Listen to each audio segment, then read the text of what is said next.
स्वागत है आपका हमारे YouTube चैनल तुरंत सचिन सर में। आज इन्वायरमेंट इकोलॉजी की 5वीं क्लास है और आज दो महत्वपूर्ण टॉपिकों पर चर्चा की जाएगी। आज का पहला टॉपिक होगा पर्यावरणीय सम्मेलन और दूसरा टॉपिक होगा प्रमुख पर्यावरणीय संगठन। पहले टॉपिक पर्यावरणीय सम्मेलन के अंतर्गत हम स्टॉकहोम सम्मेलन, रियो सम्मेलन, Montreal protocol, Kyoto protocol, UN का पृथ्वी शिखर सम्मेलन, जोहान्सबर्ग सम्मेलन, पेरिस समझौता, किगाली समझौता और ग्रीन एशिया समझौते पे बात करेंगे। यह एग्जाम के पॉइंट ऑफ व्यू से इंपॉर्टेंट टॉपिक है। स्टार्ट करते हैं एक एक करके सारे सम्मेलनों पर चर्चा। स्टॉकहोम सम्मेलन विश्व का पहला पर्यावरणीय सम्मेलन जो 5 जून से 12 जून सन 1972 को स्वीडन की राजधानी स्टॉकहोम में किया गया। इस सम्मेलन को मानव पर्यावरणीय सम्मेलन या United Nation conference of human environment programme के नाम से भी जाना जाता है। इसी सम्मेलन में प्रत्येक वर्ष की 5 जून को विश्व पर्यावरण दिवस मनाए जाने की घोषणा की गई और इसी सम्मेलन के अंतर्गत UNEP United Nation environment programme नामक संगठन का गठन किया गया। इस सम्मेलन में गैर परंपरागत ऊर्जा स्रोतों पर निर्भरता की बात कही गई। गैर परंपरागत ऊर्जा स्रोत ऐसे ऊर्जा स्रोत जिससे पर्यावरण प्रदूषण की समस्या उत्पन्न नहीं होती, जैसे सौर ऊर्जा, पवन ऊर्जा, ज्वारीय ऊर्जा, ओटेक एनर्जी इत्यादि। इसके साथ साथ इसी सम्मेलन के दौरान शेल्टर बेल्ट की अवधारणा आई। शेल्टर बेल्ट पेड़ों की एक कतार जिसका उद्देश्य मरुस्थलीकरण के विस्तार को रोकना है। इसमें 110 देशों ने भाग लिया था। यह तो था आपका स्टॉकहोम सम्मेलन। दूसरा जलवायु परिवर्तन सम्मेलन रियो सम्मेलन।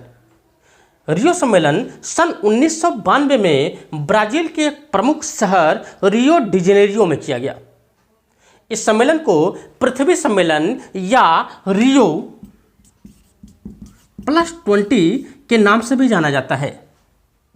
रियो +20 इसलिए इसे कहा जाता है क्योंकि यह स्टॉकहोम सम्मेलन के ठीक 20 वर्षों के बाद पहले सम्मेलन की समीक्षा करने के लिए किया गया था और इसमें ग्रीन हाउस गैसों के उत्सर्जन में 20% की कमी का उद्देश्य रखा गया तथा इसे रियो सम्मेलन के दौरान UNFCCC नामक संस्था का गठन किया गया, जिसका पूरा नाम United nation framework convention on climate change है। यह संस्था COP के नाम से जलवायु परिवर्तन सम्मेलनों की अगुवाई करती है। आज का तीसरा सम्मेलन मॉन्ट्रियल प्रोटोकॉल। मॉन्ट्रियल प्रोटोकॉल का संबंध ओजोन परत के क्षरण से है। सन 1987 में यह किया गया और कनाडा के प्रमुख शहर मॉन्ट्रियल में इसमें ओजोन परत को क्षरण पहुंचाने वाली मेथिल ब्रोमाइड और क्लोरोफ्लोरोकार्बन के उत्सर्जन को कम करने की बात कही गई तथा इसी सम्मेलन के अंतर्गत प्रत्येक वर्ष के 16 सितंबर को विश्व ओजोन दिवस मनाए जाने की घोषणा की गई। चौथा सम्मेलन क्योटो प्रोटोकॉल। क्योटो प्रोटोकॉल सन 1997 में जापान के एक प्रमुख शहर क्योटो में किया गया। इस सम्मेलन में जलवायु परिवर्तन मुद्दे पर ही चर्चा की गई और ग्रीन हाउस गैसों का प्रमुख उत्सर्जक देश अमेरिका को माना गया, परंतु अमेरिका ने इस समझौते से बाइकआउट कर दिया। अगला यूएन का पृथ्वी शिखर सम्मेलन। इसे अर्थ प्लस 5 सम्मेलन के नाम से भी जाना जाता है और यह भी सन 1997 में ही किया गया। जलवायु परिवर्तन सम्मेलन यह भी था। इस पर भी परंपरागत ऊर्जा स्रोतों पर निर्भरता को कम करके गैर परंपरागत ऊर्जा स्रोतों पर निर्भरता की बात कही गई। अगला सम्मेलन रियो सम्मेलन और यूएन का पृथ्वी शिखर सम्मेलन की समीक्षा करने के लिए दक्षिण अफ्रीका के स्वर्ण नगरी जोहान्सबर्ग में के उबंटू नामक गांव में सम्मेलन किया गया सन 2002 में। यह अब तक का सबसे बड़ा जलवायु परिवर्तन सम्मेलन था। इसमें 60,000 प्रतिनिधियों ने भाग लिया। अगला सम्मेलन किगाली समझौता। किगाली समझौता रवांडा की राजधानी किगाली में किया गया। यह भी ओजोन परत के क्षरण से संबंधित ही है। इसमें हाइड्रोफ्लोरोकार्बन, क्लोरोफ्लोरोकार्बन और मेथिल ब्रोमाइड के उत्सर्जन को कम करने की बात कही गई तथा पेरिस समझौता भी सन 2015 में ही हुआ था। पेरिस समझौता को COP21 के नाम से जाना जाता है, कॉन्फ्रेंस ऑफ पार्टीज 21 के नाम से जाना जाता है। पेरिस समझौते में यह कहा गया कि 2100 ईस्वी तक पृथ्वी के बढ़ते तापमान में 0.5 डिग्री सेल्सियस की कमी लाई जाएगी। इसके लिए विश्व के सारे देश एक दूसरे का सहयोग करेंगे, परंतु पेरिस समझौते में हस्ताक्षर करने से अमेरिका ने मना कर दिया और अमेरिका ने इस समझौते का बायकॉट कर दिया। अगला समझौता ग्रीन एशिया समझौता। यह सन 2004 में चाइना के हिंदगांव में किया गया था और इसका उद्देश्य था कि सन 2015 तक एशिया को ग्रीन एशिया में परिवर्तित कर देना। यह आपका पर्यावरणीय प्रमुख सम्मेलन थे। उम्मीद है यहां से आए प्रश्न आपसे गलत नहीं होंगे। दूसरा टॉपिक अंतर्राष्ट्रीय प्रमुख पर्यावरणीय संगठन है। यहां से 15 से 20 क्वेश्चन आते हैं। एक एक करके यहां से प्रश्नों को देखते हैं। पहला संगठन है UNEP यानी United Nation environment programme. UNEP नामक संस्था का गठन सन 1972 में स्टॉकहोम सम्मेलन के दौरान किया गया था और इसका मुख्यालय केन्या के नैरोबी में है।